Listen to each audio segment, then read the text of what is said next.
Job's wealth and benefactions. Job was asked once what he considered the severest affliction that could strike him, and he replied, "My enemies joy in my misfortune."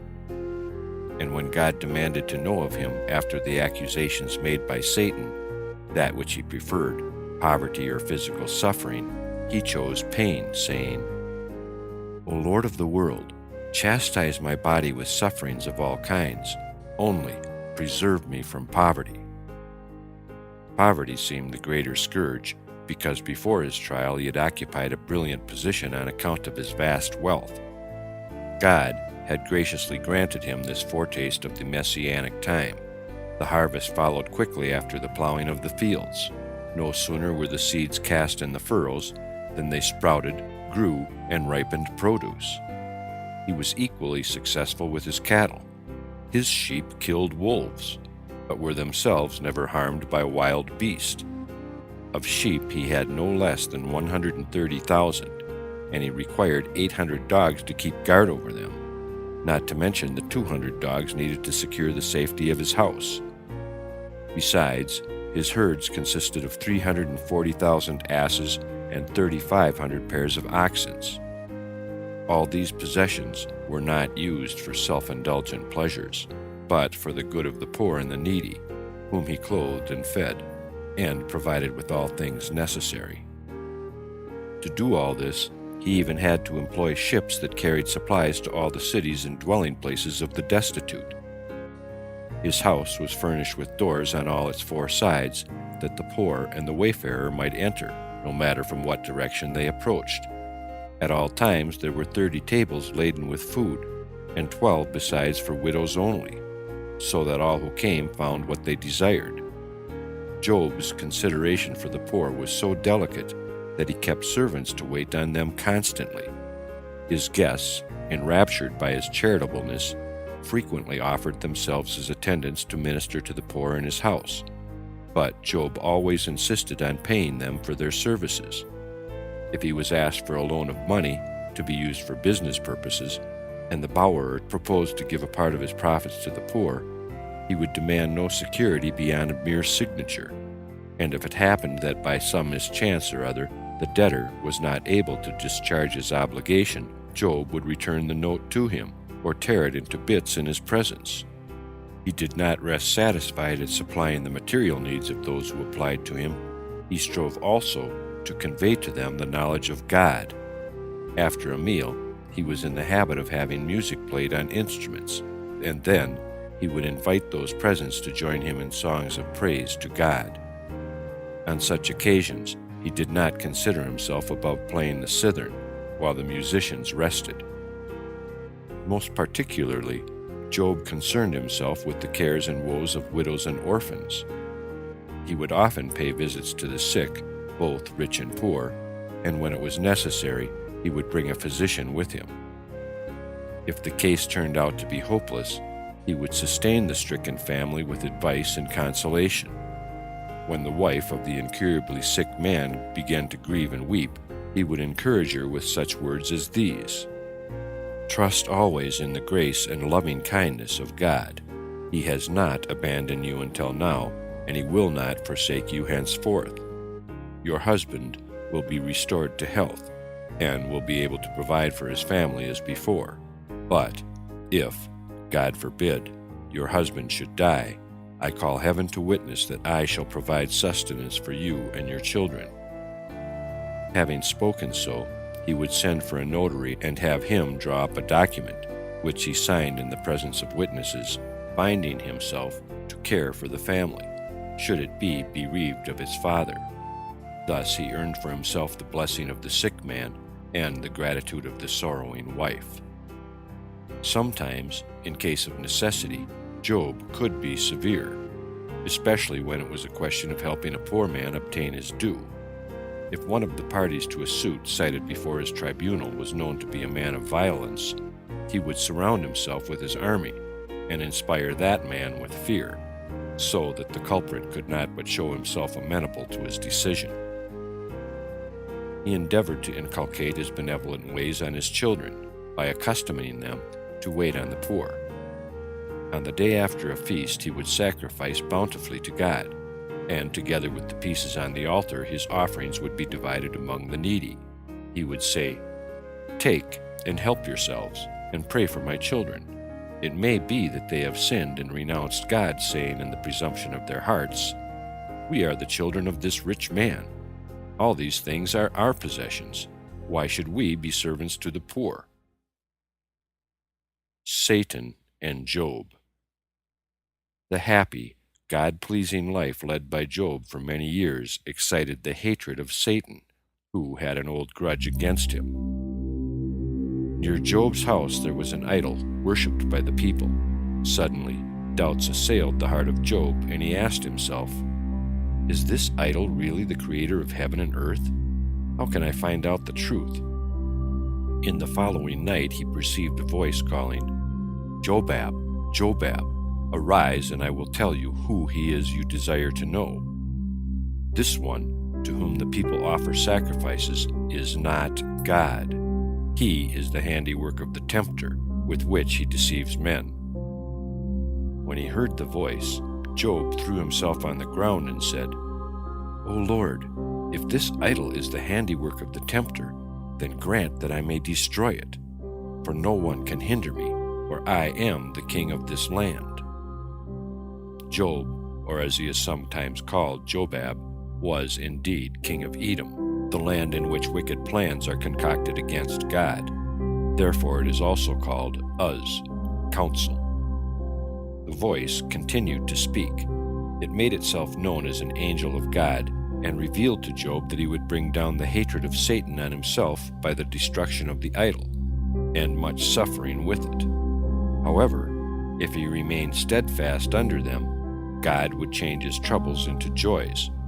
His name would become celebrated throughout the generations of mankind, and he would have a share in the resurrection to eternal life. Job replied to the voice, "Out of love of God, I am ready to endure all things to the day of my death. I will shrink back from nothing." Now Job arose, and accompanied by 50 men he went to the idol and destroyed it. Knowing that Satan would try to approach him, he ordered his guard not to give access to anyone, and then he withdrew to his chamber. He had guessed right. Satan appeared at once in the guise of a beggar and demanded speech with Job. The guard executed his orders and told Job of his entering. Then the mendicant asked the guard to intercede for him with Job for a piece of bread. Job knew it was Satan, and he sent word to him as follows: "Do not expect to eat of my bread, for it is prohibited to you," at the same time putting a piece of burnt bread into the hand of the guard for Satan. The servant was ashamed of giving a beggar burnt bread, and he substituted a good piece for it. Satan, however, knowing that the servant had not executed his master's errand, told him so to his face. So the guard fetched the burned bread and handed it to him, repeating the words of Job. Then Satan returned this answer: "As the bread is burned, so I will disfigure your body." Job replied, "Do as you desire, and execute your plan. As for me, I am ready to suffer whatever you bring down on me." Now Satan went to God and asked him to put Job into his power, saying, "I went to and fro in the earth, and walked up and down in it, and I saw no man as pious as Abraham. You did promise him the whole land of Palestine, and yet he did not take it badly that he did not so much as have a burial place for Sarah. As for Job, it is true, I found that he does all he does for you. But if you will put him into my hand, I shall succeed in turning his heart away from you." But God spoke, "Satan, what have you in mind to do with my servant Job, like whom there is none in the earth?" Satan persisted in his request to touch Job, and God granted it. He gave him full power over Job's possessions. This day of Job's accusation was the New Year's Day, whereon the good and evil deeds of man are brought before the Lord. Job's suffering. Equipped with unlimited power, Satan endeavored to deprive Job of all he owned. He burned part of his cattle and the other part was carried off by enemies. What pained Job more than this was that the recipients of his bounty turned against him and took his belongings. Among the adversaries that assailed him was Lilith, the queen of Sheba. She lived a great distance from his residence. It took her and her army 3 years to travel from her home to his. She fell on his oxen and his asses and took possession of them, after slaying the men to whose care Job had entrusted them. One man alone escaped. Wounded and bruised, he had only enough life in him to tell Job the fate of his losses, and then he fell dead. The sheep, which had been unmolested by the queen of Sheba, were taken away by the Chaldeans. Job's first intention was to go to war against these marauders. When he was told that some of his property had been consumed by fire from heaven, he desisted and said, "If even the heavens turn against me, I can do nothing."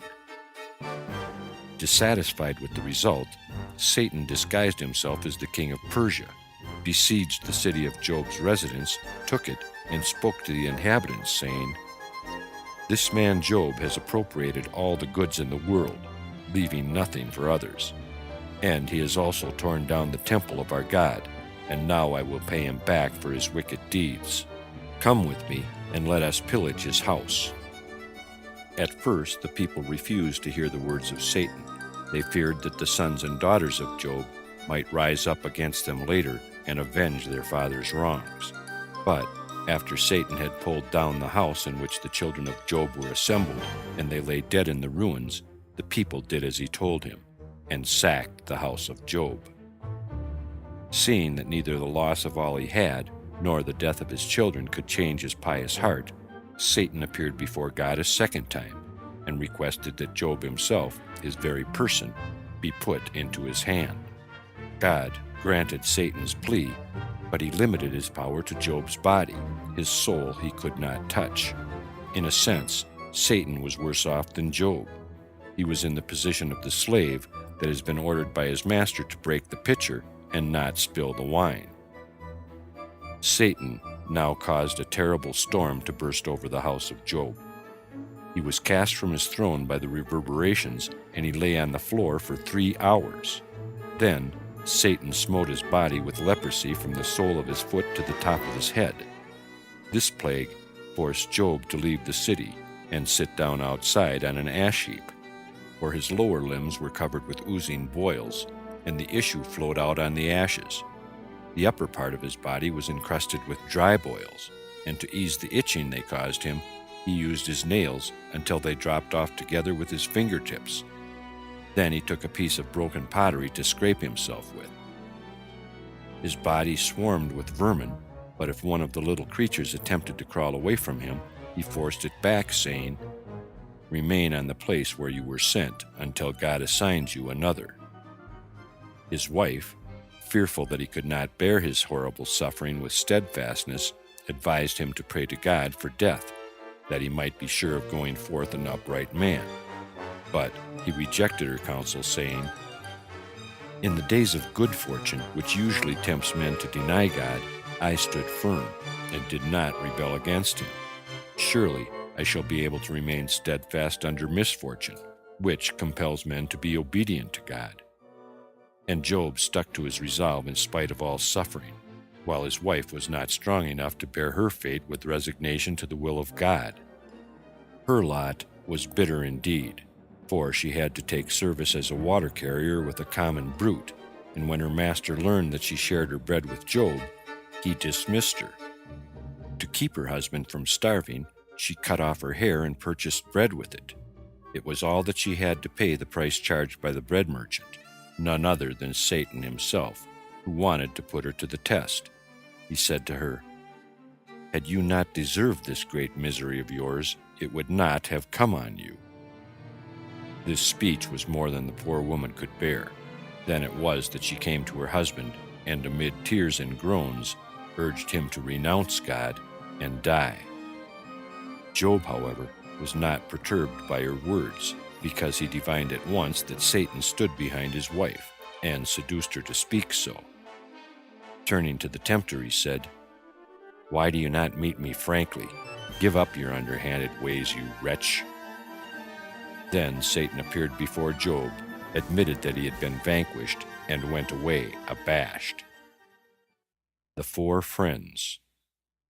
The friends of Job lived in different places, at intervals of 300 miles, one from the other. Nevertheless, they were all informed of their friend's misfortune at the same time, in this way. Each one had the picture of the other set in his crown, and as soon as any of them met with reverses, it showed itself in his picture.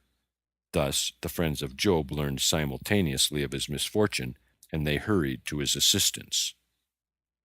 The four friends were related to one another, and each one was related to Job. Eliphaz, the king of Teman, was a son of Esau. Bildad, Zophar, and Elihu were cousins. Their fathers, Shua, Namat, and Barachel, were the sons of Buz, who was a brother of Job and a nephew of Abraham. When the four friends arrived in the city of Job, the inhabitants took them outside the gates, and pointing to a figure reclining on an ash heap at some distance off, they said, "Yonder is Job."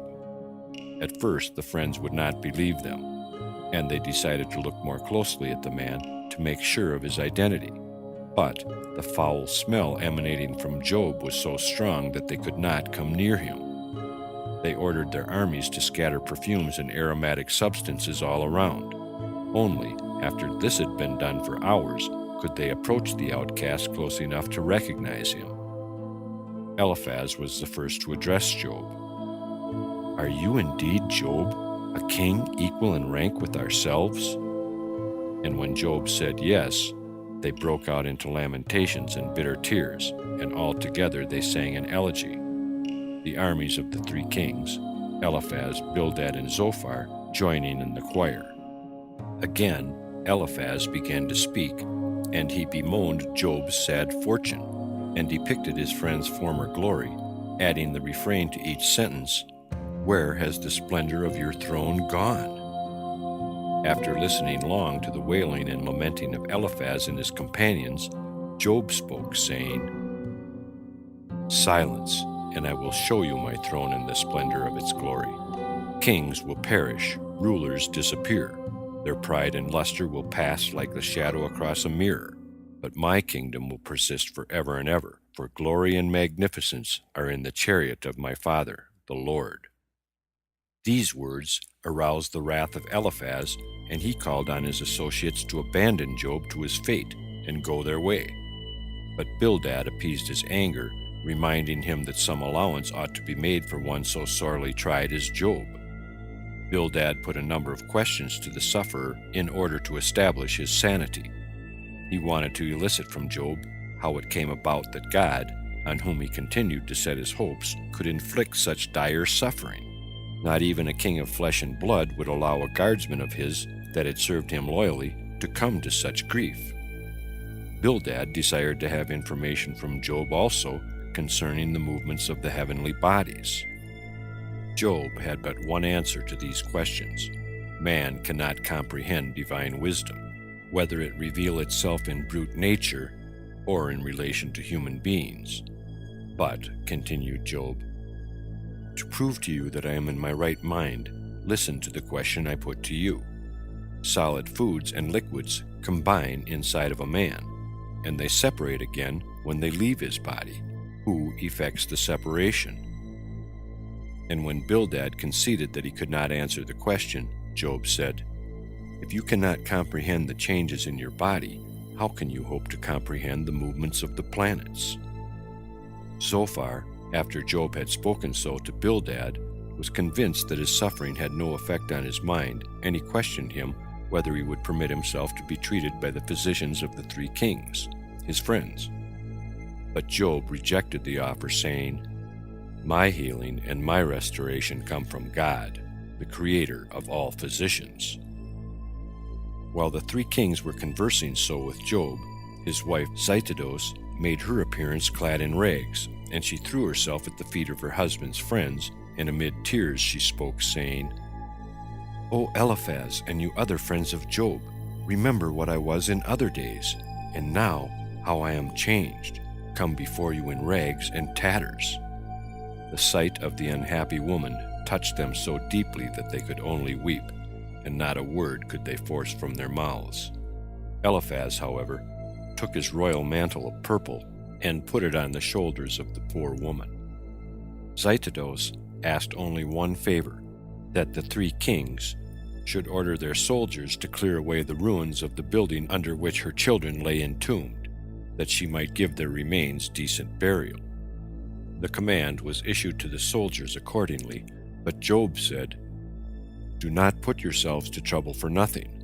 My children will not be found, for they are safely bestowed with their Lord and Creator."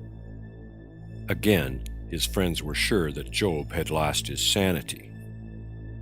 He arose, however, and prayed to God, and at the end of his devotions he told his friends to look eastward, and when they did, they beheld his children next to the ruler of heaven, with crowns of glory on their heads. Zeitodos prostrated herself and said, "Now I know that my memorial resides with the Lord." And she returned to the house of her master, from which she had absented herself for some time against his will. He had forbidden her to leave because he feared that the 3 kings would take her with them. In the evening, she lay down to sleep next to the manger for the cattle, but she never arose again. She died there of exhaustion. The people of the city made a great mourning for her, and the elegy composed in her honor was set down in writing and recorded. Job restored. More and more, the friends of Job came to the conclusion that he had incurred divine punishment on account of his sins, and as he protested his innocence again and again, they prepared angrily to leave him to his fate. Especially Elihu was animated by Satan to speak scurrilous words against Job, upbraiding him for his unshakable confidence in God. Then the Lord appeared to them, first to Job, that Elihu was in the wrong, and his words were inspired by Satan. Next he appeared to Eliphaz, and to him he spoke so: "You and your friends Bildad and Zophar have committed a sin, for you did not speak the truth concerning my servant Job. Rise up, and let him bring a sin offering for you.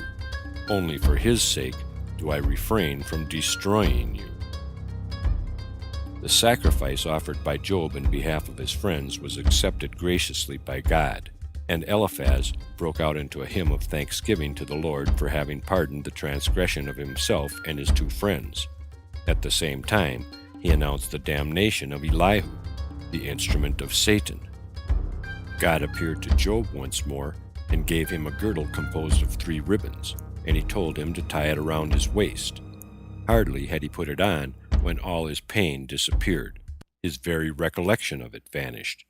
And more than this, God made him to see all that ever was and all that ever shall be. After suffering 7-fold pain for 7 years, Job was restored to strength. With his 3 friends he returned to the city, and the inhabitants made a festival in his honor, and to the glory of God. All his former friends joined him again, and he resumed his old occupation, the care of the poor, for which he obtained the means from the people around.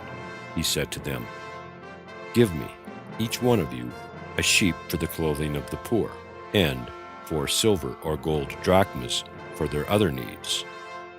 The Lord blessed Job, and in a few days his wealth had increased to double the substance he had owned before misfortune overtook him. Zeitodos, having died during the years of his trials, he married a second wife, Dinah, the daughter of Jacob, and she bore him 7 sons and 3 daughters. He had never had more than 1 wife at a time, for he was wont to say, "If it had been intended that Adam should have 10 wives, God would have given him 10 wives. Only 1 wife was bestowed on him, and therefore 1 wife suffices for me also." When Job, after a long and happy life, felt his end approaching, he gathered his 10 children around him and told him the tale of his days. Having finished the narrative, he admonished them in these words: "See, I am about to die, and you will stand in my place. Forsake not the Lord.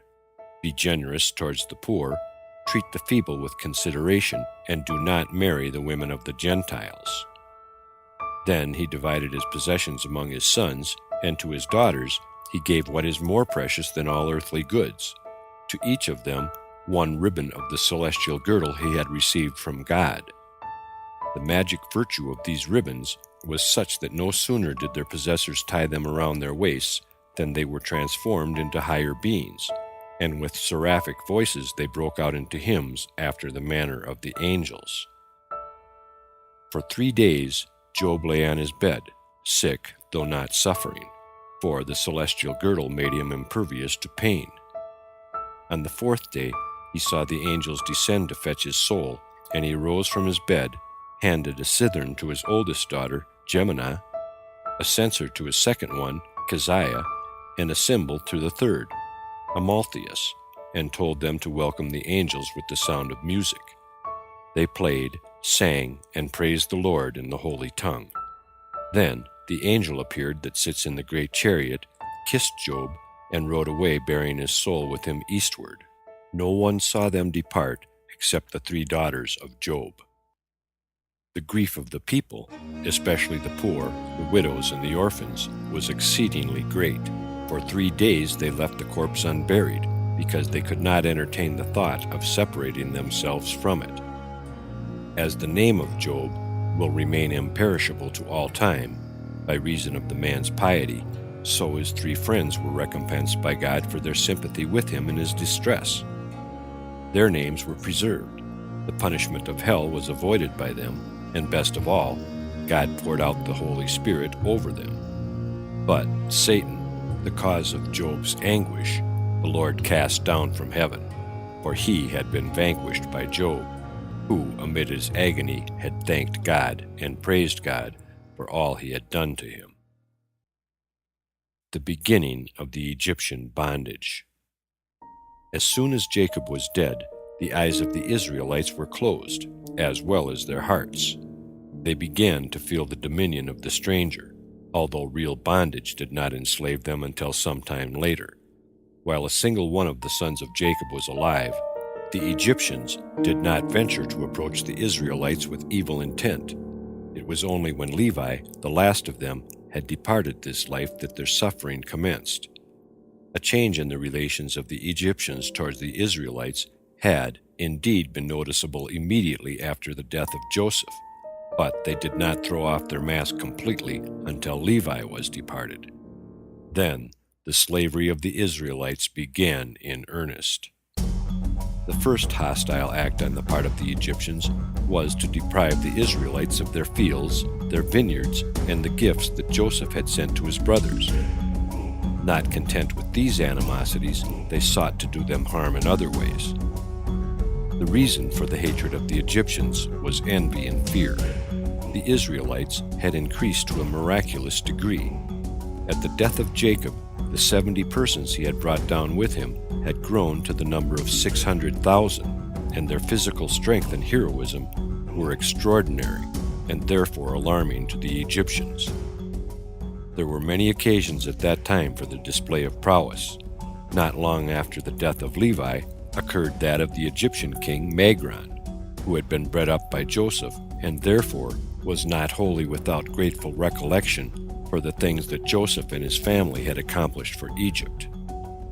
But his son and successor, Malol, together with his whole court, knew not the sons of Jacob in their achievements, and they did not hesitate to oppress the Hebrews. The final breach between them and the Egyptians took place during the wars waged by Malol against Zepho, the grandson of Esau. In the course of it, the Israelites saved the Egyptians from a crushing defeat, but instead of being grateful, they sought only the undoing of their benefactors, from fear that the giant strength of the Hebrews might be turned against them. Next, Pharaoh's cunning. End part 37 of 95, TheLegendsOfTheJews.com.